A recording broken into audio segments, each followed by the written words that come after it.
Democracy में तुमको समझना है, वो जानना ये है कि एक साल है, याद रख लेना, 1960 से लेके 1970, और एक और साल याद रखोगे 1970 से 1980।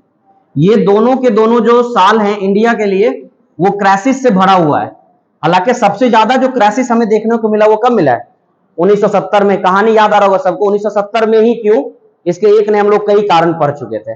पहला क्राइसिस का कारण था कि जो इंडिया को एक विजन के साथ लेके चल रहे थे, कौन? जवाहरलाल नेहरू, उनकी डेथ हो जाती है। फिर 1965 में, 1962 में भारत और, पता होगा 1962 में इंडिया वर्सेस कौन, बताओ? चाइना, उसका लड़ाई हो जाता है। दूसरे में आ गए 1964 में, तो डेथ हो जाता है किनका? नेहरू जी का। क्योंकि जब तक उसको कनेक्ट नहीं करोगे तब तक इसको तुम नहीं समझ पाओगे। क्यों? ऐसा क्या कारण हुआ कि 1970 के बाद पॉलिटिकल सिस्टम चेंज होने लग गया, इंडिया का पूरा जो एक माहौल था कांग्रेस के प्रति वो बदल गया। तो इसका बैकग्राउंड हमारा शुरू हो जाता है 1962 से। एक और बात इसी में अगर तुम समझोगे तो एक बात और तुमको जानना पड़ेगा कि 1962 के अलावे 1965 में तुमको पता होगा भारत वर्सेस इन पाकिस्तान, साल 1965, इंडिया वर्सेस पाकिस्तान, एक ये हो गया। उसी के बाद एक और बात याद होगा, 1966 में फिर पता होगा जनवरी में डेथ हो जाता है किनका? लाल बहादुर शास्त्री जी का। फिर शास्त्री जी का जब डेथ हो जाता है तो फिर उसके बाद तुमको पता होगा कि 1965 के लड़ाई के समय में भारत में उस समय जबरदस्त इकोनॉमिक क्राइसिस चल रहा था, क्योंकि हम एक बार ऑलरेडी लड़ाई करके आ चुके थे। कब? 1962 में। और वो लड़ाई हमारा था इंडिया वर्सेस चाइना, सबको पता होगा। अब इसके अलावे 1964 में डेथ जब हो जाता है तो एक विजन हमारा खत्म हो जाता है कि अब कैसे किया जाए, क्योंकि वो समाजवादी विचारधारा के थे, सोसाइटी को सबको साथ लेके चलने वाले थे। लेकिन इनके डेथ के बाद भारत में बड़ा क्राइसिस हुआ। तो शास्त्री जी को बना दिया गया। शास्त्री जी भी लेके चल रहे थे, पता होगा, लेकिन 66 में इनका भी मृत्यु हो जाता है। कहां पे मृत्यु हुआ है? ताशकंद में। जब ये गए हुए थे ताशकंद समझौते में, यूएसएसआर ने बुलाया था, कहां पे? उज्बेकिस्तान में। तो 66 के जनवरी में इनका भी मृत्यु हो गया। तब फिर आ जाता है किनके पास, बताओ? इंदिरा गांधी। वेरी गुड, किनके पास आ गया? इंदिरा गांधी। अच्छा, इंदिरा गांधी के खिलाफ भी एक लीडर थे ना, लीडर थे कौन? मोरारजी देसाई। लेकिन कांग्रेस ने वोट सबसे ज्यादा किनको किया? और इनको जिताने वाला कौन था? सिंडिकेट था। कौन था? सिंडिकेट था। यहां से कनेक्ट को कहानी जब करोगे, थोड़ा सा एक बैकग्राउंड और समझो। जब 1962 में भारत का लड़ाई हुआ, उससे पहले ही 1959 में, कब का बात कर रहा है? 1959 में भारत में अमेरिका के राष्ट्रपति आए थे उस समय, और उन्होंने, कहा जाता है कि भारत के साथ अगले आने वाले 4 सालों में, कितने सालों में? 4 सालों में एक समझौता किया। और वो समझौता ये किए थे कि वो क्या करेंगे, भारत और अमेरिका के बीच में खाद्यान्न संकट जो भारत में था या होने वाला था, या खाद्यान्न संकट जैसा स्थिति बनने वाली थी या बन रहा था, उसके साथ क्या करेंगे, भारत और अमेरिका दोनों संबंध को क्या करेंगे, बेहतर करेंगे। उसी समय पता होगा कि 1960-62 में भारत में मॉनसून फेल हो जाता है। 62 में भारत लड़ाई करता है, किससे? चाइना से। तो भारत की आर्थिक स्थिति बहुत ज्यादा कमजोर हो जाती है। उसी समय पता होगा कि अमेरिका ने एक PL 480, याद रख लेना इसको, है ना, PL 480, है ना। ये PL 480 जो है, जिसको हम लोग ऐसे भी लिखते हैं PL 480, ये जो है एक गेहूं की क्वालिटी है ना, गेहूं का। उस समझौते के पब्लिक लॉ कहा जाता है, पब्लिक लॉ 480। यूं समझ लो कि गेहूं की क्वालिटी को, बेहतर क्वालिटी को भेजा जाएगा। हालांकि बेहतर क्वालिटी भेजा गया नहीं, है ना। और PL समझ लो एक समझौता था। PL, अब तुमसे एक सवाल पूछ दे कि भारत और क्या नाम है, अमेरिका जो व्यापार कर रहा था, वो किस लॉ के अकॉर्डिंग कर रहा था? तो वो कौन सा था? PL 480। लेकिन पता होगा कि जब 1964 में भारत, 1965 में भारत और क्या नाम है, पाकिस्तान का जब लड़ाई हो रहा था, तो उस समय ऐसा भी कहा जाता है कि जब जॉर्ज F कैनेडी, याद होगा, उस समय कहते, जब उन्होंने भारत को दबाव डाला कि आप जो बांग्लादेश से लड़ाई कर रहे हैं, याद होगा, बांग्लादेश की आजादी के लिए, उससे पहले भी पढ़ोगे तो भारत और पाकिस्तान की लड़ाई, बांग्लादेश, सॉरी 71 वाला कहानी है वो, 1965 में भारत और क्या नाम है, पाकिस्तान की लड़ाई चल रही थी। तो उसी समय एक ये भी न्यूज आता है कि उसने क्या कर दिया कि गेहूं देने से भारत को मना कर दिया। इवन कि एक ये भी कहा जाता है कि 6 टैंक लदा हुआ था और जब वो भारत के नजदीक पहुंचा था तो भारत के तट से लगभग 12-15 किलोमीटर पहले, 15 किलोमीटर पहले ही वो अपने 6 टैंक को वापस बुला लिया और शर्त ये रखा कि अगर मान के चलिए कि भारत और पाकिस्तान दोनों आपस में लड़ाई को अगर नहीं रोकता है तो हम आपको गेहूं देना क्या कर देंगे, बंद कर देंगे। उसी समय नेहरू जी ने क्या नाम है, शास्त्री जी ने, अक्टूबर नवंबर का समय था, पता होगा तुमको कि ये सब लड़ाई जब चल रही थी, तो नेहरू जी शास्त्री जी ने भारत में उसी समय नारा लगाया था, जय जवान और जय किसान। ये कहा जाता है कि जब नवरात्रा शुरू हुआ था उस समय, और नवरात्रा के रामलीला मैदान में जब वो भाषण दे रहे थे नेहरू, क्या नाम है, लाल बहादुर शास्त्री, उसी समय उन्होंने ये नारा लगाया था, जय जवान और जय किसान। ये यहां तक की बात हो गई, चलिए ठीक है, यहां तक हम लोगों ने, और नेहरू जी ने, शास्त्री जी ने साफ साफ मना कर दिया कि कोई बात नहीं, हमें अगर आप गेहूं नहीं भी दो तो चलेगा, लेकिन हम युद्ध को नहीं रोकेंगे। हमें, हमारे साथ क्या हुआ है कि अन्याय हुआ, वो देश में पता होगा कि तुमको कई सैनिक जो है जबरदस्ती भारत की तरफ घुस गया था, तो उन्होंने बोला आपको गेहूं बंद करना है, बंद कर दीजिए, लेकिन ये लड़ाई नहीं रुकने वाली। यहां तक बात हुआ, फिर 66 आया, 66 में मामला बंद हो गया, भारत की आर्थिक स्थिति बहुत ज्यादा कमजोर हो गई। ये कहानी चल ही रहा था, फिर एक साल आ जाता है, कौन बोलो, साल 1971। साल कौन सा, 71। अब क्या होगा 71 में, जरा इसकी कहानी को समझो और जोड़ो, क्या कहता है जरा सुनो। अब आओ बुक पे, देखो क्या कहता है।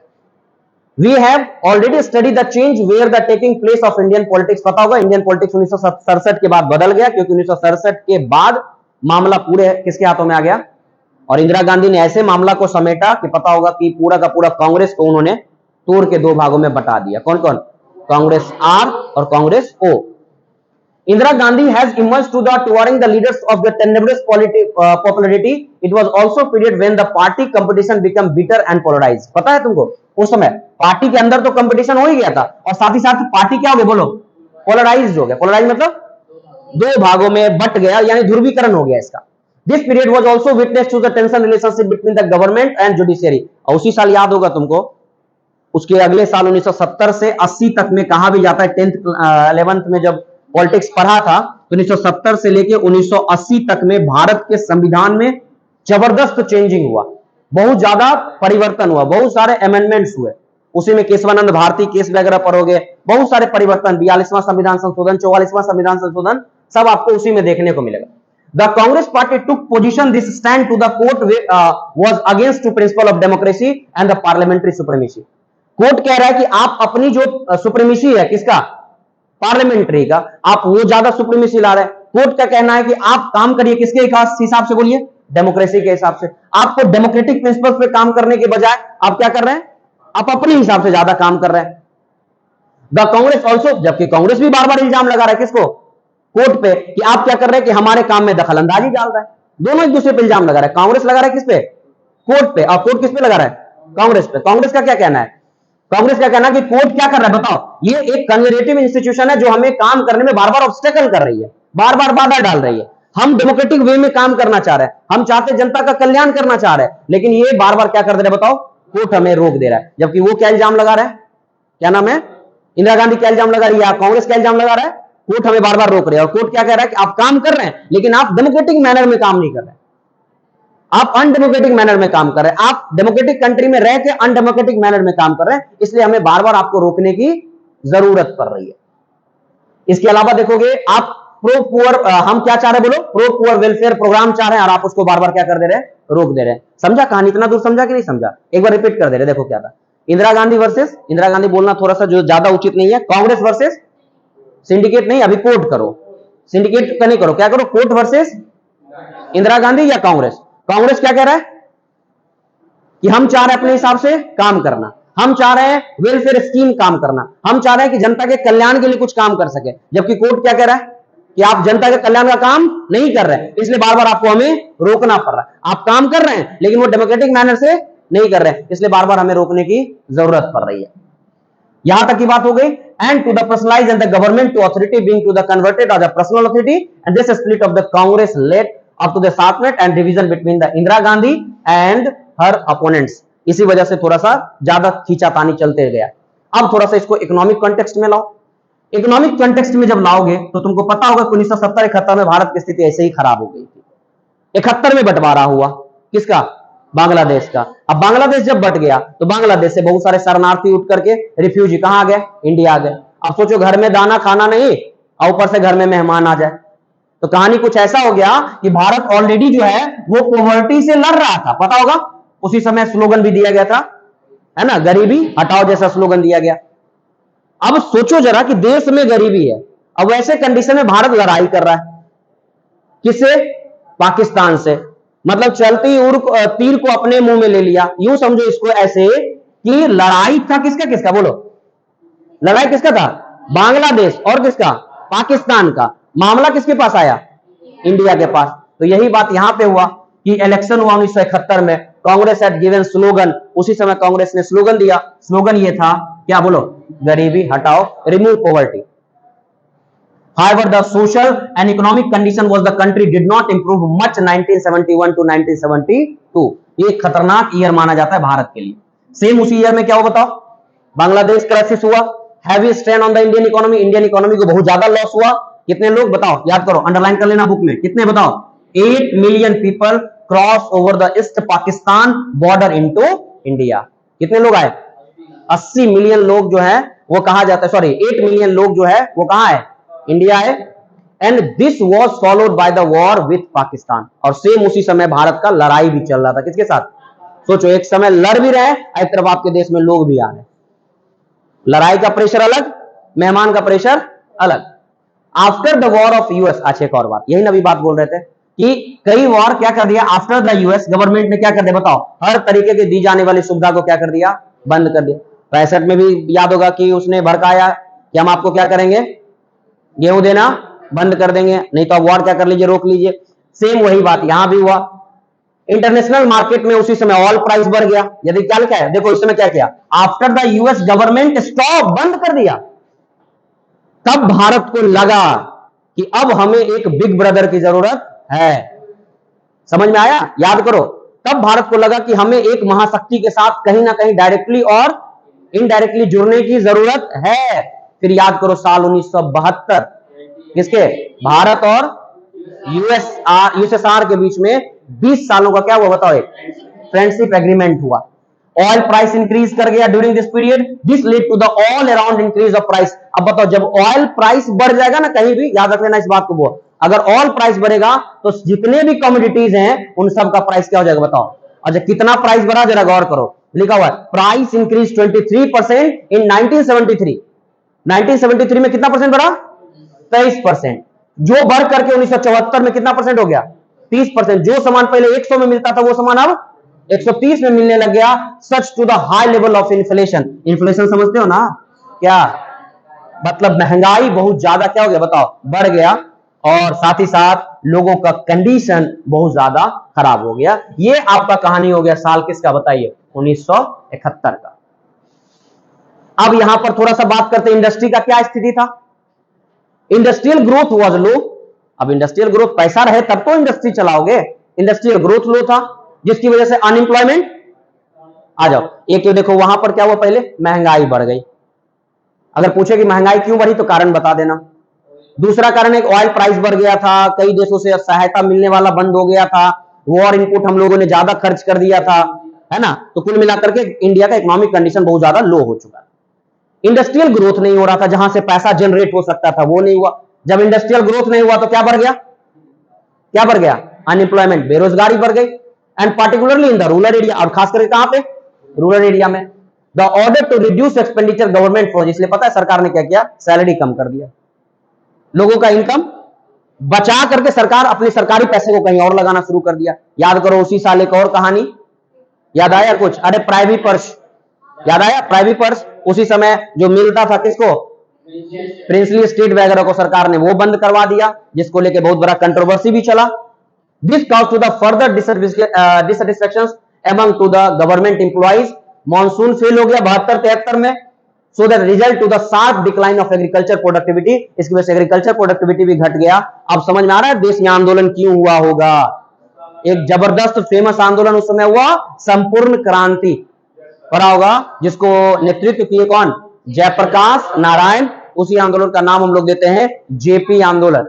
और इसी का देखोगे बार बार जिक्र लालू प्रसाद यादव, है ना, क्या नाम है उनका, नीतीश कुमार, इवन के हाँ नीतीश कुमार, है ना, जितने भी सोशलिस्ट पार्टी तुमको दिख रहा होगा ना, ये सब उसी से जुड़े हुए हैं, सबका तार नेटवर्क सब उसी से जुड़ा हुआ है।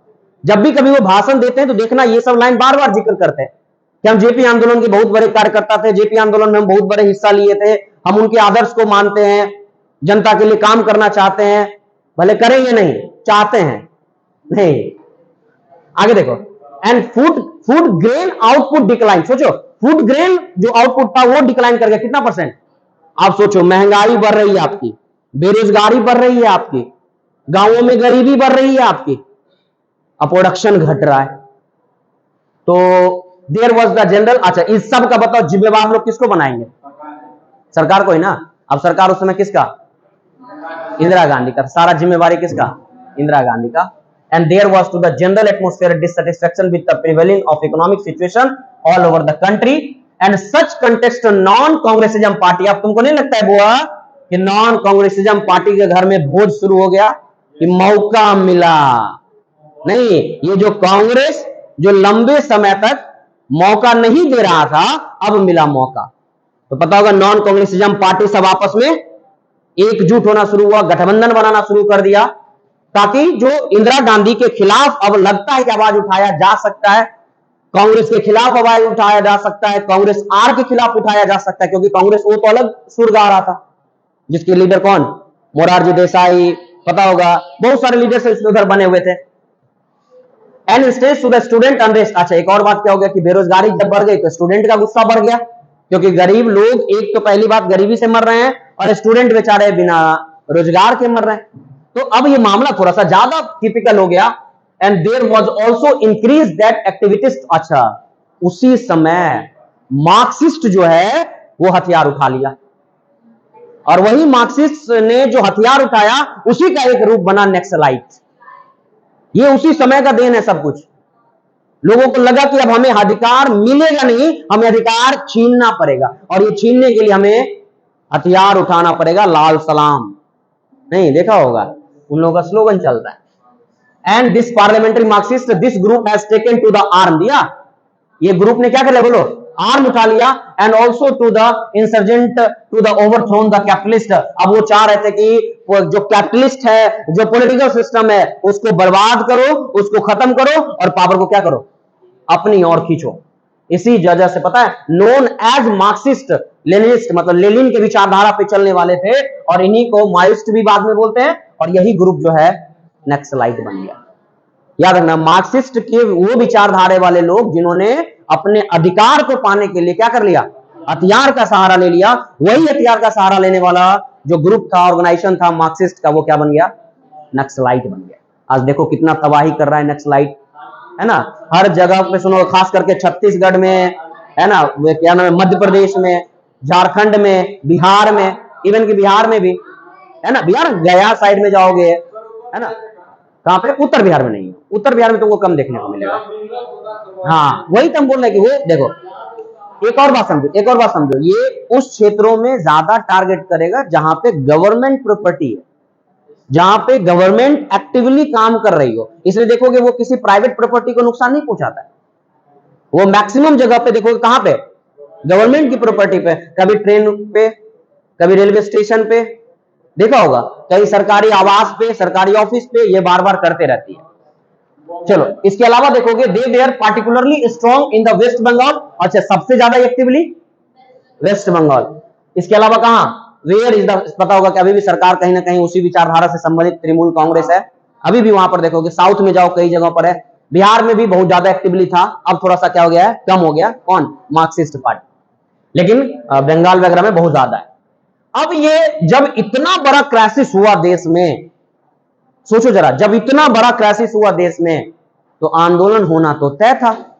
अभी आंदोलन नहीं, महाआंदोलन, जन आंदोलन, मास मूवमेंट जिसको बोलते हो, वो होना जरूरी था। और वही ये जरूरी जो था, ये दो राज्यों ने इसका बिगुल फूका। मतलब कहना मेरी बात को कि दो राज्यों ने इस मामला को ज्यादा अगुवाई किया, और इस मामला को जो दो राज्य अगुवाई किया उसका नाम था गुजरात और बिहार। इसलिए कहानी को समझोगे तो सबसे ज्यादा एक्टिवली रूप से अगर किसी ने मूवमेंट किया था तो वो कौन किया था? गुजरात। और फिर कौन किया? बिहार। अब जरा सुनो कहानी, क्या है गुजरात का और क्या है बिहार का।